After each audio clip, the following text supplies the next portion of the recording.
ولا في سنة يعني ما ربنا يقول مطهرة. ومريم ابنة عمران التي أحصنت فرجها، ده لفظ طهر، لفظ نقاء، لفظ نعتز به، لكن أنا عايز الجمهور يسمعوا الآن. طيب أنا برضو أنا عارف إن إحنا طبعا الحلقة محتاجة تدخل سريعا، بس نعم. أنا في مواقف معينة حتى بعيدا عن حتى الألفاظ القرآنية، في مواقف معينة بالإضافة لموضوع الحدود النبي صلى الله عليه وسلم أوصانا إن إحنا نكون فيها أشداء. نعم. موقف سيدنا حمزة مع السباع لما يعني شتمه وقال له يا ابن مقطعة البذور، يا ابن مقطعة البذور، ده لفظ. وسيدنا أبو دجانة لما كان يعني يمشي بخيلاء، إن هذه مشية يمقتها الله ورسوله إلا في هذا الموطن. عايزين نوضح دي كويس، نوضح في منطقة إن إحنا للمسلم أيضا أن يكون شديدا عندما يحتاج الأمر أن يكون شديدا. ولا عايز أوصل لشيخنا وللمسلم أن يرد عن نبيه صلى الله عليه وسلم بمنتهى الشدة طالما الأمر يتعلق بنبيه صلى الله عليه وسلم، فليست هناك هوادة مع من يتهم النبي صلى الله عليه وسلم. اتفضل.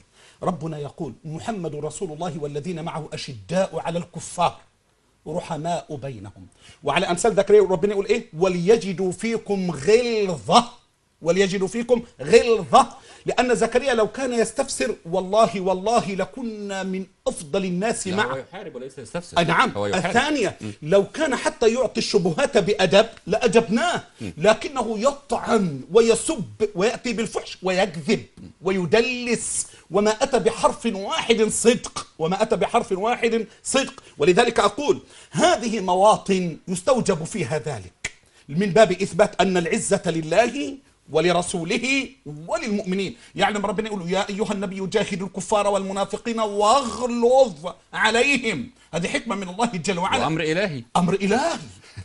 ده ربنا يقول في تطبيق الحد ولا تأخذكم بهما رأفة ما تأخذنا على الإطلاق، ما بالك إذا كان هذا يسب النبي ويقول عن النبي أنه قواد، قطع الله لسانك. طيب. قطع الله لسانك. ندخل في الحلقة اللي في هو العلم. يعني هو طلب من المشاهدين والسيدات ان هم الحلقة يعني للكبار فقط والحلقة شائنة، فاحنا يعني نحب نخش في مجموعة الألفاظ اللي استاذ محمد احنا اي لفظ معنا الآن هنتحدث عنه. أنا أقول إن شاء الله نبدأ. الشيخ محمد إن شاء الله هيبدأ النهارده بإذن الله تعالى. هو بيستأذن الناس عشان قلة الأدب اللي عنده. أنا هجيب له قلة الأدب اللي عنده بس بالسمو اللي عندي. بعد إذنك بقى عشان نشوف القرآن ولا المكدس بتاعه. أهو سفر حزقيال إصحاح 23 عدد 23. بقول له قبل ما أخوض في الكلام أقول له هجيب لك أنا مش مفسر يا أستاذ أشرف لهم، ده أنا بجيب له كلام علمائه أئمته كبار الكتاب المقدس. بقول له إيه؟ هنذكر كلام أهو مين؟ متى المسكين، كلام الأب متى المسكين. كتاب اسمه يا أستاذ أشرف كتاب النبوة والأنبياء في العهد القديم، من الصفحات من 227 ل 266. إيه اللي هيحصل؟ هيصدم المشاهد الحين، وكل مشاهد هتصدم. ليه؟ لأن السفر هذا في الكتاب المقدس اللي يقول عليه الندى اللي من عند الله القدوس يحتوي على ألفاظ قبيحة فاحشة وعن زنا وعهر، أعوذ بالله من اللفظة، ليس بعده شيء. يعني مثلا 24 إصحاح تتخيل يا أستاذ أشرف يفتتح بهم حزقيال نبوته عليه فيها إيه؟ كل والعياذ بالله ربنا يسامحني، كل فحشاء، كل إجرام، يعني لساني يعف عن ذلك. ولذلك أنا هبدأ إن شاء الله رب العالمين أديك بعض الأمثلة على كده يا أستاذ أشرف. أهو هعدي الحاجات الصعبة لأن ما أقدرش أنطقها على المشاهدين، حتى هم بيضغطوا عليه يقولوا لي سمعها لنا، لا ما أقدرش. نؤكد تاني فضيلة الشيخ إن كتاب بس كتاب أهو النبوة والأنبياء أهو القديم صفحة 226 و 227 أهو 26 27 لمتى المسكين أهي الكتاب أهو، صوروا جامد اظهروا على الشاشة، موجود مع حضرتك على الشاشة أهو. طيب تعالى هنا شوف إيه اللي بيقوله بالنص. متى المسكين بيقول إيه؟ 24 إصحاحا يفتتح بهم حزقيال نبوته عليهم. شوف مش ألفاظ محمد الزغبي، بيقول إيه؟ فيها كل وساخة الزنا. يعني بيقول على كتابه المقدس انه شامل. بالله عليك اعوذ بالله اوعوا تقولوا محمد الزغبي اللي بيتلطف. احنا حضرتك احنا أهو. مش هنبرر يا شيخنا، احنا بنقرا نصوص معلش عشان صاحب نفس مريضه او علماني او يكون بيرتزق منهم. اهو بقول له اهو الاب متى المسكين اللي بيقول اهو المفسر بتاعهم 24 إصحاحا يفتتح بهم حزقيال نبوته عليهم فيها كل وساخة الزنا وفحشاء اللسان، هذا من جهة الإنسان. إيه رأيك يا قمص؟ إيه رأيك يا قمص إن كتابك بيشهد عليها هو أعظم مفسر عندك إن السفر كل وساخة زنا وفحشاء الإنسان؟ أما القرآن أما كتاب الرحمن فهو الطهر والإيمان. أسمعك حاجات؟ اتفضل. طيب حاضر. شوف يا سيدي، في حاجات مش هقدر يبقى محمد يقولها يعني عشان صعب علي. انت خايف تتحسب عليك؟ هتتحسب. سفر حزقيال هو على يعني على كل جمهورنا، يعني جمهور يعني الواعي هو عارف ان احنا بنفس ويعني وهو زي ما يعني في قاعده ما اعرفش مدى يعني صحتها شرعا ايه، يعني لا حياء في الدين. نعم. من زاويه ان احنا بنوضح. نعم. فلو ورد على لساني او لسان حضرتك او لسان الاستاذ محمد اي لفظه فيها بعض يعني الخروج، فهي احنا بنقرا نصوص. بنقرا كتاب مقدس. اتفضل. اهو سفر حزقيال اصحاح 23 لعدد 29 ترجمة الرهبانية اليسوعية بيقول ايه بالحرف؟ فيعاملونك ببغضاء ويأخذون حصل ثمر تعبك ويتركونك عريان. اهو شوف يعني الخطاب هنا المؤنث بس انا مش عايز الفظ. اهو فيعاملونك ببغضاء ويأخذون حصل ثمر تعب ويتركونك عريانة عريا. شوف الالفاظ اللي بقول لك ما عندناش ابدا. عريانة عريا فتنكشف عورة زناك وفجورك وفواحشك. بالله في الفاظ في القرآن كده؟ بالله انا بسألك فيه ستسمعني بعد كده. سفر حزقيال اصحاح 16 عدد 8 في وصف بني اورشليم. مررت بك ورأيتك فإذا زمانك زمان الحب فبسطت ذيل ردائي عليك، يعني بسطت أنا ذيل ردائي عليك وسترت عورتك وأقسمت لك ودخلت معك في عهد. المهم رب يقول صرت لي. سفر حزقيال 16 عدد 7 عجيب خطير في وصف مدينة أورشليم ومضايق قوي. الراجل ده يعني زعلان قوي من كلمة نكاح. اسمع.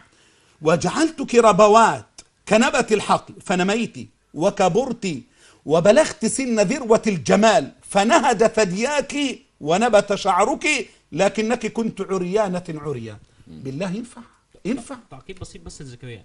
فنهد ثدياك ونبت شعرك، عايزين بس ايه نوع الشعر اللي نبت؟ يعني إيه؟ مفهومة مش محتاجة. سفر الأمثال اصحاح 5 دي عشان الزغبي الله يعزك ما ينفعش. سفر الأمثال اصحاح 5 العدد 19 شوف بقول لك ايه؟ ليروك ثدياها في كل وقت وبمحبتها أسكر دائما. تعال معايا بقى الجرائم جايه اهي.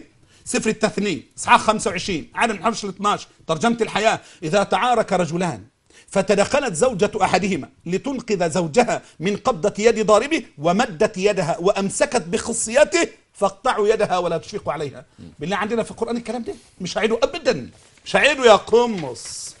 سفر الملوك الأول العدد 3 شوف بقى هنا الملك عايز استغفر العظيم مين ده جايبين في داوود إن هو والعياذ بالله مش بعد كده يقول لك إيه؟ وشاخ الملك داوود على النبي داوود صلى الله عليه وسلم.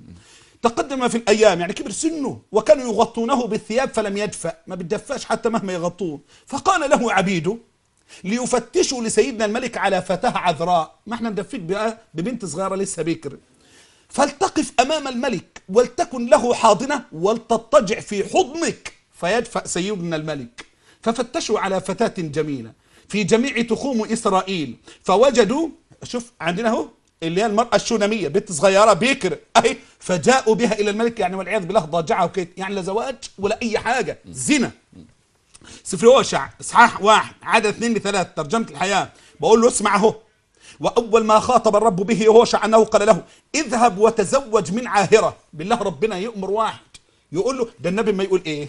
تنكح المرأة لأربع. فينا يقول ايه؟ فاظفر بذات الدين تربت يدك. شوف هنا يقول له ايه؟ الرب ما يأمرش بواحدة ذات الدين، يقول له اذهب وتزوج من عاهرة. أعوذ بالله تنجب لك أبناء زنا كمان لأن الأرض قد زنت إذ تركت الرب. فمضى هوشع وتزوج جومر بنت دبلايم فحملت وأنجبت له ابنا. ثم بعد كده ثم يعيد الرب طلبه لهوشع مرة ثانية في اصحاح 3 العدد 1 ثم قال لي يا رب اذهب ثانية وأحبب امرأة عشيقة آخر. حب واحدة تكون عشيقة واحد ثاني. شوف زانية باللفظ اهو زانية أحببها كمحبة الرب لشعبه إسرائيل على الرغم من ضلالهم إلى آخره. طيب تاني ادي بقى الفضيحة اللي ملهاش حل بقى اهو. المني في الكتاب المقدس يا قمص. اقول لك ايه انا مشفق عليك. انا بناظر ايه؟ انا بناظر هوا. قلت لك جيب 1000 اسيس معاك من امثالك اللي بيكرهوا مصر وبيكرهوا ديننا. 1000 ما يجيب مليون. جيب لي اي حد، انا مش لاقي حد اناظره هوا. بس انا عندي راي في هذه النقطه يا شيخنا. يعني القسيس الحقيقي اللي قارئ ومطلع مش هيخش في المناظرات، لكن المتاجر الدجال هو الذي يدخل في هذه. ما كسبش ده، هقول لك مش موجوده عندنا ونطلع له كل شويه. المهم شوف اللي معاه الفضيحه دي. لا حول ولا قوه الا بالله. طب اقول انا اللفظ. لا حول ولا قوه الا بالله العلي العظيم. شوف اللي جاء صعب قوي. شوف الكتاب المقدس اهو، اللي بيقول عليه المقدس اهو سفر التكوين صحاح 38 العدد من 7 ل 9، ترجمة رهبانية اليسوعي. وكان عير بكر يهوذا، بكر نبي، بكر يهوذا شريرا في عيني الرب فأماته الرب. فقال يهوذا لأونان، خلاص بقى، يعني جاب ابنه مات اهو. فقال يهوذا لأونان ادخل على امرأة أخيك. أخوك مات؟ ادخل أنت بقى.